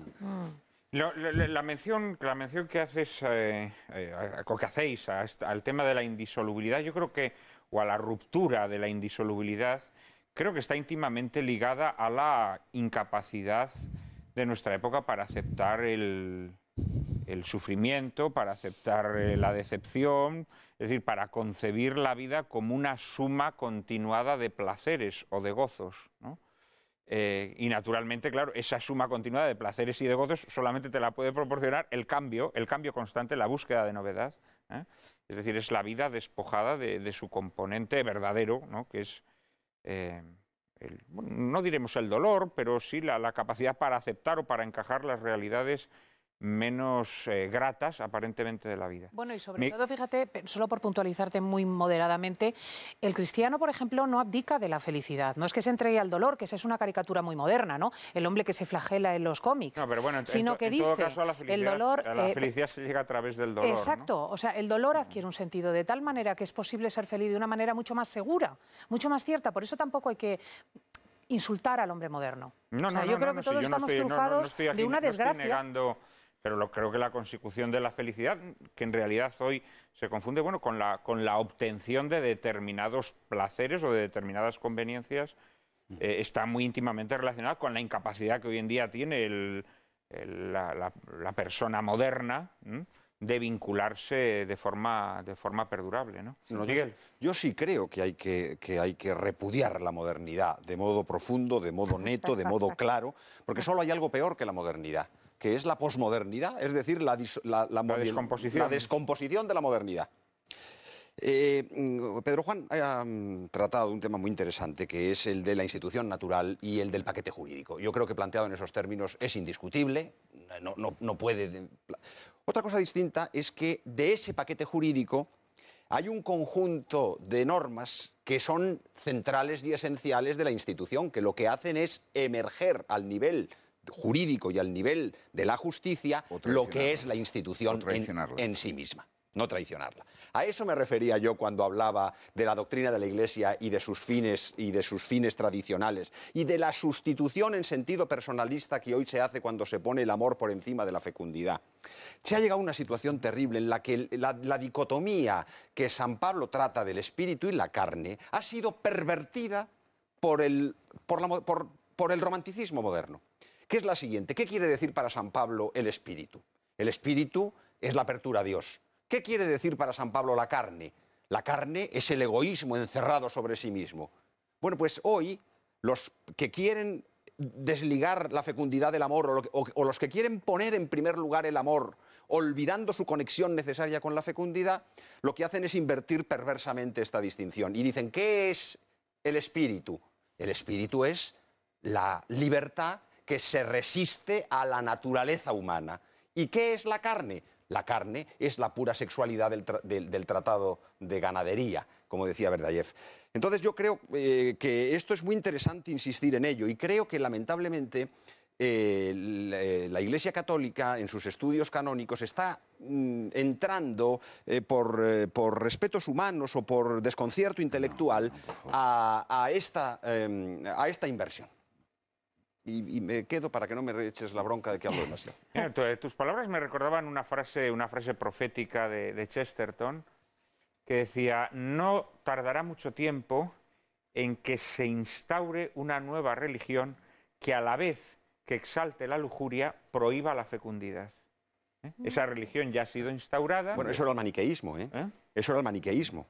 Y eso era el catarismo. Cuando San Bernardo se refiere a los cátaros, dice: estos señores lo único que encuentran torpe es el matrimonio. Y los gnósticos contra los que... Los maniqueos contra los que atacan... Los gnósticos del siglo I. Y los que ataca San Agustín después, ¿no? Con una visión tan negativa de la sexualidad, que no te olvides que la condición por la que somos varón y mujer es la condición antropológica más fundamental del hombre y según la teología católica, es la primera noticia de la revelación que tenemos acerca de nuestro verdadero ser. Y eso es a lo que Dios dijo es bueno y donde el Dios puso el sello trinitario. Es decir, donde está la imago Dei es nuestra condición de ser humanos como hombres y como mujeres. Hay que tener en cuenta que la fecundidad... Por lo tanto, la condición sexual humana no solamente no es mala, es la señal de Dios trino en la naturaleza humana. Sin duda. Y al mismo tiempo tiene dentro de ella una revelación de cuál es la verdad del hombre y de la mujer. Es más, como te dirá Blanca, porque eso lo ha sostenido impertérritamente durante parte de su vida científica y así le ha ido, sí, el ser mujer o el ser hombre afecta al núcleo más íntimo de la condición personal. De manera que no somos personas, sino que somos este hombre varón y esta mujer mujer. Sí. Y esta mujer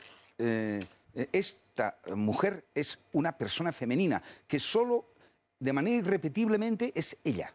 Sí. Y lo mismo en el varón. Claro, la adscripción de la identidad sexual al núcleo más profundo del ser personal, eso sí es nuevo. Y eso replantea muy profundamente parte de lo que se ha considerado a veces del matrimonio como simplemente la institución de la especie humana para procrear. Es decir, para reproducirse. Es sutilísima la doctrina tradicional de la Iglesia, sutilísima, de una gran profundidad. De la Iglesia tiene mucho mediocre, créeme. Tiene 4 o 5 grandes y un sindicato de mediocres notable. Sí. No, además los mediocres siempre son los que más se reproducen. Sobre todo hoy. Pero Blanca quería hacer alguna aportación. Bueno, es que hay muchas cosas, pero a mí me rechina cuando atacas tanto al personalismo. No le he leído a Berdyaev, igual realmente dice locuras. porque hoy en día lo que decimos, lo que se dice todo son locuras. El personalismo es enemigo de la persona humana fundada metafísicamente, y es el liberalismo y el nihilismo, eso es el personalismo. Bueno, eso es algún personalismo, o una concepción del personalismo, pero vamos, Juan Pablo II es personalista y no es así. Equivocado filosóficamente. Equivocado. Juan Pablo II está equivocado. Sí. Ah, bueno, entonces ya es otra cosa. Me parece muy fuerte decir Te habrá eso. arrugado eso. Sí, Te bueno, habrá dejado un yo poco lo fría. Completamente fría. Sí, lo siento. Es que, reponte. ¿sabes qué pasa? Porque algo Lo tendrás siento, que lo siento. decirle. ¿Sabes qué pasa? Que es que creo que la doctrina tradicional de la Iglesia, que tiene cosas buenísimas, está fundamentada en la naturaleza, está fundamentada en Aristóteles. Sí, claro. Y el ser humano no solo es naturaleza. Naturaleza física. Y naturaleza física y naturaleza psíquica. No, y emociones y estados La psicológicos. naturaleza integra todo eso, sí. Sí. El ser Integra, humano integra. es persona. Sí, claro que es persona, sustancia individual de naturaleza racional. Eso es la Por persona. Dios, pero Pues, esa visión de dada- Boecio es da- extremadamente limitada. No, eso sí. Eso Ese es el personalismo tradicional. Si llamamos personalismo a eso, yo Boecio estaría de jamás acuerdo. fue Si personal. llamamos personalismo a otra No. cosa... Boecio Mira, jamás fue perdona. personalista. Lo que Blanca, la persona, termina de tu lo que la exposición. persona, la razón humana, la persona es un concepto, una noción, que describe una realidad que se descubre gracias al cristianismo. Los griegos clásicos desconocen, o sea, por eso ponen una máscara del teatro, pero no formaba parte del lenguaje filosófico. Lo descubren los capadocios para hablar de Dios, porque Dios es trino, es persona, como se concibe la unidad y la trinidad, la unidad y la pluralidad siempre ha sido el gran problema filosófico. Bueno, lo que ellos descubren que la persona es relación. El modo de cómo te sitúas. He descubierto el otro día en una frase del Eclesiástico que dice Dios: yo lo he creado todo perfecto. He creado las criaturas dobles, una situada enfrente de la otra, una la afirmación de la otra. Me quedé, digo, pero qué impresionante es esto, porque esto es el ser varón y el ser mujer. Es una naturaleza doble y es más perfecta. El asunto del personalismo llevado a explicar lo que Freud puso en el centro de la antropología, que luego lo desbarató y por el psicoanálisis naturalista se estropeó el gran descubrimiento, que es poner la condición sexuada, no la sexualidad. Freud confunde la parte por el todo. La condición sexuada es lo más íntimo que tenemos dentro de nosotros y no es naturaleza, porque la naturaleza es la misma. ¿Qué hay distinto en el hombre y la mujer en la naturaleza? Tenemos todo igual. ¿Qué es lo diferente? ¿Cómo estamos relacionados el uno frente al otro? La persona es relación. Los capadocios descubrieron que persona es relación. Pero yo no tengo nada Y en contra además, de todo eso. muy bien, y subsistencia. Eso es mucho más que la naturaleza. El hombre es naturaleza y persona. Y entonces, la definición de Boecio, en la definición de Boecio se pierden las dos cosas: la subsistencia y la relación. Porque, simplemente es un individuo más de una especie. Y no. Dotado de razón. Es una especie dotada de razón. Sí, sí, sí. Dotada de Una razón. especie dotada Y de razón entonces no la significa que tenga que ser- diferencia cada se sujeto pone una en persona. la esencia. O sea, es decir, entonces la diferencia, fijaros, la noción de persona se ha perdido. La sociedad. Estábamos hablando más de Claro, instituciones que de estamos personas. hablando- Estáis derivando claro, ¿sabes lo que pasa? hacia un tema ¿Sabes que lo no... que pasa? Pero las instituciones las forman Juan y las Manuel. sacan adelante las personas. Juan Manuel, dicho en concreto, que cada persona sea una posición subsistente, es decir, que es eterna, que es inmortal, Inmortal, que es una claro. posición relacional singularísima, con un universo de afectos y de realidades capaces de crear con otros y otra, abre a cada persona masculina y femenina una biografía singularísima en la historia de su amor concreto. Claro, desde ese punto de vista, plantearse que el amor es simplemente una reacción a una situación bioquímica o neuronal de carácter extrínseco mientras dura eso, pues claro, es decir que la persona humana es simplemente un impulso bioquímico o neuronal durante un tiempo concreto. Pero claro, eso no responde a la experiencia que cada uno tiene de nosotros mismos, ni siquiera de sus miserias. Es una dimensión de nosotros como, vamos, como los ciclos. El problema humano tenemos que dejarlo aquí, tienes que plantearlo en algún momento es que nos amamos por bienes que tenemos. Pero los bienes que tenemos, unos son cíclicos, es decir, tienen su amanecer, tienen su mediodía y tienen su atardecer, como la belleza física.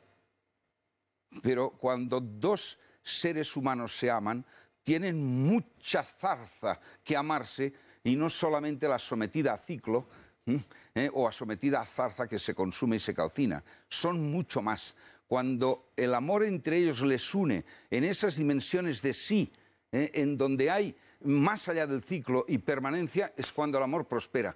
Cuando la reunión y unión supera mediante la abnegación, la percepción del dolor como un bien, porque es por el otro y en nombre del bien del otro, es cuando el amor puede permanecer y puede ser aquello que en su origen nos hace soñar, a saber, que está más allá del ciclo, que es una ventana a la eternidad, que tiene un punto divino que experimentamos cuando lo encontramos. Bien, pues con esa idea, con esa perspectiva abierta hacia ese punto divino, lo dejamos por hoy. Seguramente habrá ocasión para seguir hablando del amor y del matrimonio en sucesivos programas. Yo por hoy no me queda más que despedirme de nuestros invitados, darles las gracias por el amor que han dedicado a este programa, a nuestros espectadores, dar las gracias y despedirme también de María Cárcava.